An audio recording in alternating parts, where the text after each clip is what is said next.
বৌমা, সারাদিন তো মোবাইল দেখো, কটা বাজে জানো? রান্না বান্না কখন করবে তুমি? এই তো মা, রান্না করতে যাচ্ছি আমি, এক্ষুনি রান্না বান্না সব করে দিচ্ছি আমি। কিন্তু মা, কি রান্না করব আজকে? আরে যাও না, ভাত রান্না করো, ডাল করো, পটল ভাজা করো, আর মাছের ঝোল করো, যাও। ঠিক আছে মা, আমি এক্ষুনি সব রান্না করে দিচ্ছি। কিন্তু সব রান্না তো করতে পারবো, কিন্তু মাছের ঝোল কি করে রান্না করে এটা তুমি পারবো না। কোনোদিন করিনি, আমি কি করি? মাকে একটা ফোন করে দেখি।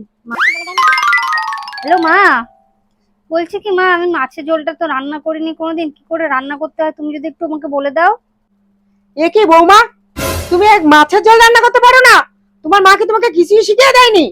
মা, আমি তো বাবার বাড়িতে বসে কোনো রান্নাই করিনি, তাই জন্য বুঝতে পারছিলাম না মাছের ঝোলটা কি করে রান্না করব।